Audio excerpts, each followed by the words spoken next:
bientôt les fêtes de fin d'année et s'habiller pour les fêtes a un coût.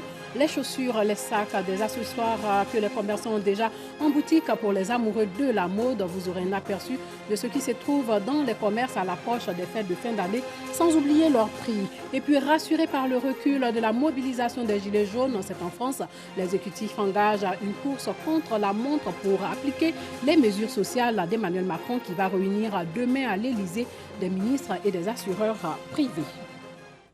Bonsoir et bienvenue dans le 19h. 130 enfants en conflit avec la loi sont désormais aptes à exercer le métier qu'ils ont appris pendant 9 mois. Ils ont été formés au centre civique pendant 9 mois. Ils ont été formés dans ce centre dans la région du Boclès. Sam Konan nous dit quelle formation ils ont suivi et comment va se faire leur réinsertion socio-professionnelle. On nous a appris comment s'aimer l'haricot, le maïs, tomate, l'aubergine et ainsi que tous les cultures vivrières. Aujourd'hui, j'ai acquis beaucoup de connaissances en agriculture et quand demain je serai dans la vie active, je ferai un très grand champ d'haricots.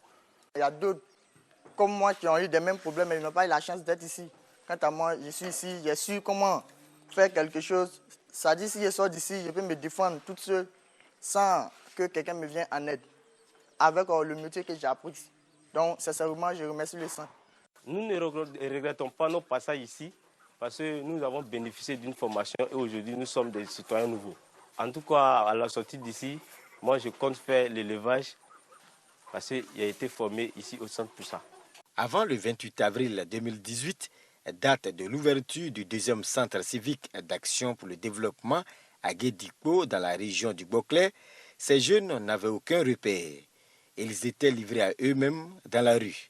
Grâce à la politique de resocialisation et d'insertion des jeunes en conflit avec la loi, 146 ont été admis dans ce centre pour y recevoir une formation civique et une formation professionnelle, notamment en agriculture, en élevage de volailles et de caprins, en froid climatisation et en maçonnerie. 9 mois de privation et les voici libres, prêts pour une nouvelle vie en société. Un grand jour pour ces jeunes dont l'âge varie entre 16 et 35 ans. C'est un grand jour. Plus de 9 mois dans la formation, c'est le dernier jour. Donc nous sommes très heureux de la fin de la formation. Donc nous nous apprêtons pour le défilé. Dans la cuisine, on s'active pour préparer un menu spécial. Aujourd'hui, c'est un jour spécial pour les enfants. Donc on a reçu le menu des œufs grillés avec des ignames, plus le tchèp avec du poulet grillé. Vraiment, ils vont nous manquer. Vraiment, c'est un peu difficile, la séparation, parce que c'est des enfants, ils sont tellement polis, gentils, et puis vraiment, ils savent ce qu'ils veulent. Après le repas, place à la cérémonie. Défilé des 3 sections, salut aux couleurs, remise des diplômes de formation en secourisme. Avec ces jeunes, nous avons réalisé un enseignement civique et citoyen qui a pour but d'assurer l'harmonie entre le stagiaire et son futur environnement social et professionnel, ainsi que de le faire participer à la vie de la cité, comme citoyen exemplaire et porteur des valeurs fondatrices de la République de Côte d'Ivoire. Ensuite, ils ont eu une formation à l'alphabétisation, une formation au secourisme et une formation professionnelle. On leur a montré ce que c'est que le drapeau, l'hymne national, reconnaître le portrait officiel du chef de l'État, leur montrer aussi le bon comportement, c'est-à-dire les valeurs civiques, les droits du citoyen, les obligations du citoyen, à respecter par exemple les édifices, à respecter les autorités, etc., etc. Tout ce qui fait d'un Ivoirien un bon citoyen. Donc on leur a inculqué ça en quelque sorte. Ces jeunes gens ont donc tenu, ils ont tenu 9 mois durant. Ils ont tenu 9 mois de privation. Ils n'avaient pas accès à leur téléphone portable. Ils ne devaient pas sortir du centre pendant 3 mois. Ils n'ont pas droit de recevoir des visites. Mais aujourd'hui, vous l'avez vu, ils ont retrouvé leur repère. Baptême de la première promotion portant le nom du ministre Henri César Sama, parrain, fils de la région. La volonté du gouvernement est donc de multiplier autant que possible ce type de structure pour accueillir les jeunes en situation de marginalisation et de développer des approches innovantes pour pérenniser le fonctionnement des centres de services civiques. Chers stagiaires du C4, je voudrais vous féliciter d'avoir tenu bon et d'être restés sur le centre 9 mois durant. Vous avez résisté durant cette période aux envies naturelles d'être en contact permanent avec l'extérieur. Soyez-en fiers et demeurez des modèles. Grâce à un financement du Fonds des Nations Unies pour la consolidation de la paix, l'UNICEF accompagnera également l'ouverture en janvier 2019 du centre de service civique de Mbayakro, que nous avons d'ores et déjà réhabilité. Avec l'Agence française de développement, qui supporte le centre de Bambresso, ce sont aujourd'hui 3 centres qui ont une capacité de 500 jeunes par promotion qui sont maintenant opérationnels. Et nous sommes disposés à vous accompagner pour capitaliser sur ces centres de services civiques. Pour cette promotion sortante, nous avons décidé, pour vous accompagner, de prendre en charge pour leur stage durant 3 mois, 60 jeunes de la promotion qui viennent de sortir. C'est avec fierté que les jeunes stagiaires ont montré leur savoir-faire au secrétaire d'État chargé du service civique. Les parents venus nombreux encourager les jeunes stagiaires ont promis, avec libation à l'appui, les suivre pour une réinsertion réussie. Parlons santé, un dîner gala organisé par le Rotaract Abidjan Lagune en vue de collecter des fonds pour lutter efficacement contre le diabète, ce qui pourrait contribuer à la réduction du taux de prévalence de cette maladie qui est estimé à près de 6% en Côte d'Ivoire. Noussangare Maïsakou. Tueur silencieux, le diabète est un véritable problème de santé publique dans le monde. Environ 400 millions de personnes sont atteintes de cette pathologie. En Afrique subsaharienne, le diabète toucherait plus de 15 millions de personnes et aurait causé 312 000 décès en 2017 selon une estimation de la Fédération internationale du diabète. En Côte d'Ivoire, le taux de prévalence tourne autour de 6%. Il faut donc inverser la courbe. D'où la tenue de ce gala de bienfaisance du Rotaract Abidjan Lagune pour l'éradication du diabète. Un gala qui a permis de collecter des fonds pour la prévention de cette maladie et la prise en charge des malades. Cette collecte de fonds va nous permettre de subventionner des doses d'insuline et de soutenir les populations qui ont des revenus moyens et qui n'arrivent pas à se prendre en charge. Ce gala de bienfaisance marque les 30 années d'existence du Rotaract Abidjan Lagune, club-service qui a contribué à la formation de plusieurs jeunes dans le social et au leadership. Au-delà de la formation, qui est déjà l'élément le plus essentiel pour une jeunesse qu'on sait qui est en quête de repères, il y a une hausse d'une dose de citoyenneté que ces jeunes apprennent. Ils apprennent à participer au développement de leur pays, ils apprennent à participer à la paix et à la cohésion sociale dans leur pays. Ils apprennent à faire en sorte de cultiver l'excellence et l'éthique dans tout dans toutes leurs activités. Dans tout ce que nous faisons en tant que Rotariens ou en tant que Rotaractiens, nous essayons d'être excellents et de faire de notre mieux en espérant inspirer les gens autour de nous de faire de leur mieux et de faire du bien. À 30 ans, nous avons vu des jeunes Rotaraciens nous démontrer leur capacité à affronter les problèmes de la vie et surtout à aider les plus démunis, à aider les plus pauvres à améliorer leurs conditions de vie. Ce sont des bénévoles qui prennent de leur temps pour servir les autres et surtout du point de vue de la santé concernant le diabète avec la Fondation Célia. Véritable école de formation et filleule du Rotary international, le Rotaract Abidjan Lagune est un club-service créé en 1988. Il regroupe des jeunes âgés de 18 à 30 ans. Quel ajustement pour améliorer l'organisation du Hajj à 2019?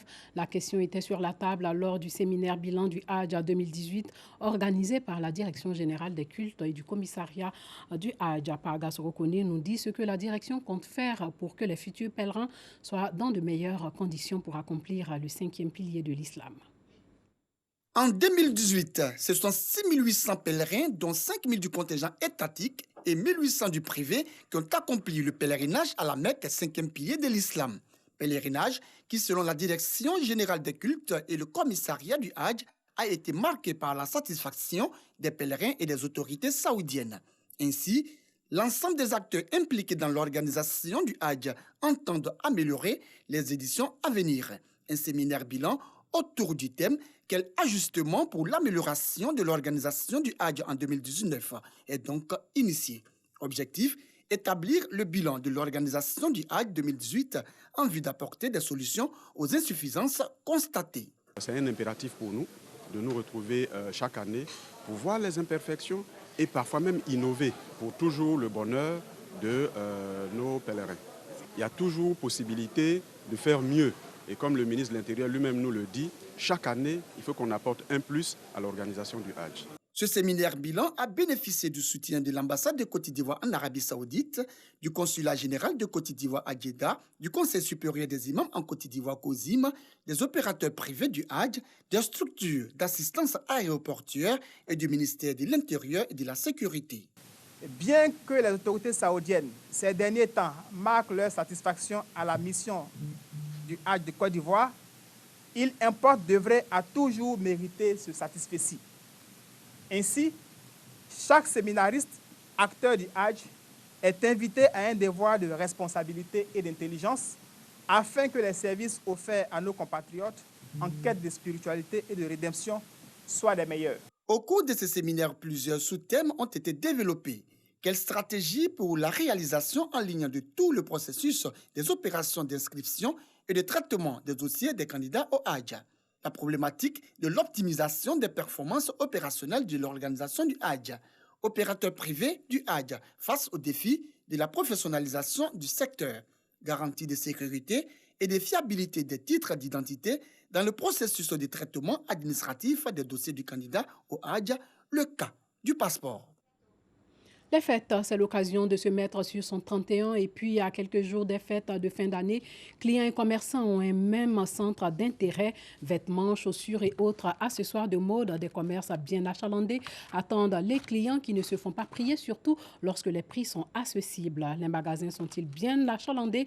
Quels sont les articles qui s'arrachent comme des petits pains? Rosemonde Kini était dans des marchés de la commune de Yopougon et de Trècheville. Marché de Sikosi à Yopougon, la plus grande commune de la ville d'Abidjan. Ici, les articles ordinaires ont presque disparu pour faire place à d'autres types d'articles. Mèches, chaussures, sacs et autres accessoires de beauté.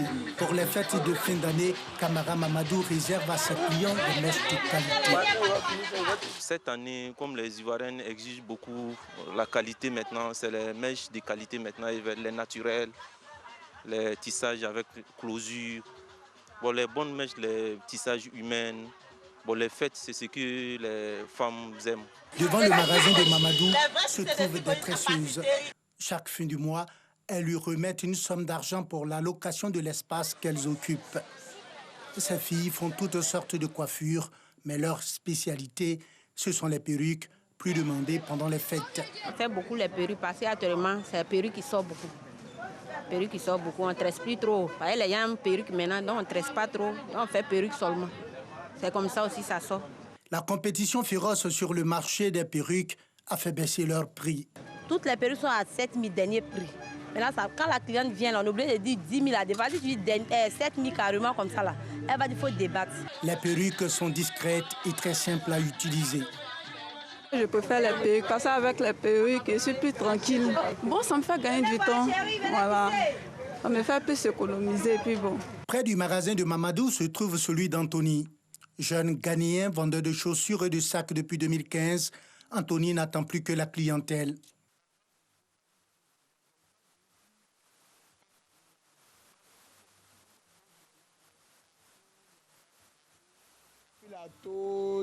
Ce comme ça, mode, me exemple comme ça, la sous comme ça c'est comme mode les gens portent, même si on met beaucoup la sous internet, tu vas voir tous des gens de ce sous là, et puis escapé là, transparent là, il y a beaucoup sur la net aussi, tu as bâti ta voix. Ça, moi j'ai aimé, c'est comme c'est très joli, ça me plaît tellement, c'est pour ça que je veux me payer. Me rend belle pour la fête, comme aujourd'hui il y a eu l'argent, je veux me payer la chaussure pour porter quoi. Après les mèches et les chaussures, place au maquillage, aux soins des ongles et fossiles. Déjà, il y a une mise en beauté simple. Déjà, pour les femmes qui n'aiment pas trop quand on fatigue leur visage, tu fais un make-up simple. Il y en a aussi, elles aiment bien paraître. Donc, il y a une mise en beauté qu'on appelle le contouring. Le contouring, là, c'est pour redéfinir le visage. Elles aiment beaucoup ça, les jeunes filles. Par rapport aux ongles, C'est plus les permanents qui sont utilisés. Les dames, elles n'utilisent plus elles sont plus trop faux ongles avec beaucoup de paillettes. Tu mets les permanents avec une seule couleur et puis bon, c'est joli. Voilà, on utilise la machine qui est là. Quand les ongles sont secs, ça signale et puis paf, c'est fini. Pour les cils, avant c'est ce que les dames utilisaient beaucoup. Mais il y a ces cils-là 3D qui sont venus à la mode. 3D, 4D, mais bon, c'est pareil. Là, quand tu places, c'est un truc, c'est direct. Ça ne prend pas le temps. En 30 secondes même déjà pour fixer. 30 secondes, c'est trop. En 20 secondes, tu poses et puis tu t'en vas. En temps ça, pour au moins 30 minutes, c'est lent. Pour se faire un contouring, une technique de maquillage pour remodeler le visage, il faut débourser plus de 15 000 francs CFA. Pour le make-up basique, entre 10 et 15 000 francs CFA. Les prix vont de 10 jusqu'à 30 000. Pour le make-up basique, 10-15 000. Voilà. Maintenant, pour le contouring, ça c'est un travail déjà qui est très minutieux. Donc, on prend jusqu'à 25-30 000 à la base. Pour les fêtes, on va faire une réduction, forcément. Nous faisons les permanents à 3 000 francs sur les ongles. Il y a le gel aussi. Et le gel, ça peut aller jusqu'à 7 000, 8 000, ça dépend. Nous faisons les permanents à 3 000 francs sur les ongles. Il y a le gel aussi. Et le gel, ça peut aller jusqu'à 7 000, 8 000, ça dépend. Les dames aussi, elles aiment beaucoup ça. Je suis vraiment contente parce que, bon, auparavant, quand on mettait les autres vernis, il faut mettre un collant et puis à peine tu te lèves, tu touches quelque chose, ça se gâte. Or maintenant, les permanents, mettre dans la machine sec, puis tu rentres chez toi, vraiment c'est bon. Et puis bon, tu es satisfait quoi. Pour les fêtes de fin d'année, je pense que je vais utiliser encore les permanents parce que c'est bon et puis bon, tu es satisfait. Là, tu peux tout faire avec, sans même que le vernis quitte. En tout cas, pour moi, c'est pas cher, mais c'est bon. Après le marché de Sikoji, nous avons fait un tour dans la commune de Trècheville, précisément au marché de Belleville.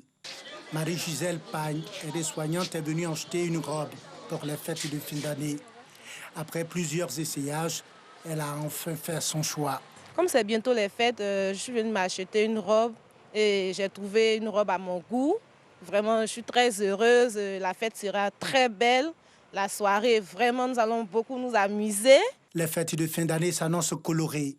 Au soir du réveillon de Noël ou du Nouvel An, les femmes misent sur les vêtements et les accessoires. Un arsenal de beauté pour de belles fêtes. Voilà, les dames, vous êtes situées sur tous les prix pour vous faire belle pendant les fêtes de fin d'année. Et pour finir, en France, rassurée par le recul de la mobilisation des Gilets jaunes, l'exécutif engage une course contre la montre pour appliquer les mesures sociales d'Emmanuel Macron qui va réunir demain à l'Élysée des ministres et des acteurs économiques. Les modalités de ces débats prévus jusqu'au 1er mars sont encore floues, mais doivent être connues dans les jours qui viennent. Pendant ce temps, plusieurs ronds-points ont commencé à être évacués. 5 week-ends de ventes dues au mouvement des Gilets jaunes ont coûté 2 milliards d'euros au secteur du commerce, selon le Conseil national des centres commerciaux. Voilà, c'est tout pour ce soir. Portez-vous bien.